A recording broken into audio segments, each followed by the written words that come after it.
Maharashtra today 24 news, सत्य परिस्थितीचा सविस्तर आढावा। पोलिसांसमोरच दोन गटात तुंबळ हाणामारी, कायदा सुव्यवस्था बनली मुखदर्शक, सदरक्षणाय खलनिग्रहणायवर प्रश्नचिन्ह।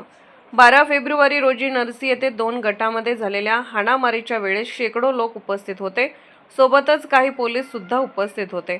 तरी पण मारहाण झालीच। पण या घटनेचा व्हिडिओ बनवून सोशल मीडियावर व्हायरल करणाऱ्यांना त्या मारहाणीत दखल घेऊन मारहाण थांबवण्याची गरज वाटली नाही। यामुळेच समाजात असामाजिक तत्व पसरत असतात।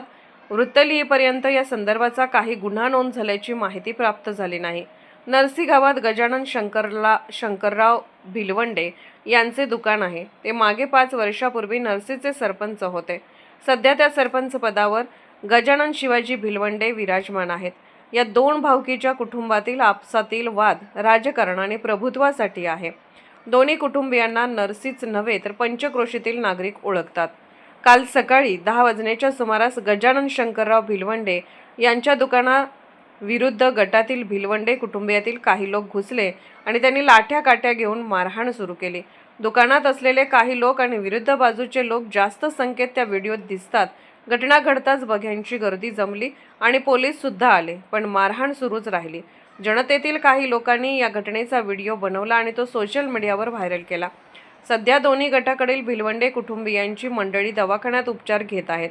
प्रश्न असा आहे की व्हिडिओ बनवणाऱ्यांना हा मारहाणीचा प्रकार थांबवावा असे का वाटले नसते? जेवढे लोक त्या ठिकाणी जमले होते त्यांनी फक्त जोरात गलका केला असता तरी मारहाण करणाऱ्यांचे हात थांबले असते। अशाच या तटस्थपणाच्या भूमिकेमुळे समाजात असामाजिक तत्वांचा वावर वाढत असतो।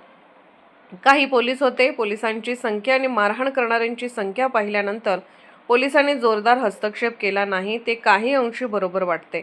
पण समाजात एका पोलिसाच्या उपस्थितीचे 100 लोकांनी गोंधळ थांबवला पाहिजे अशी अपेक्षा असते।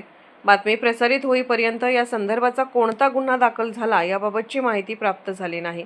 महाराष्ट्र टुडे मराठीसाठी ब्युरो रिपोर्ट, नरसी, नांदेड।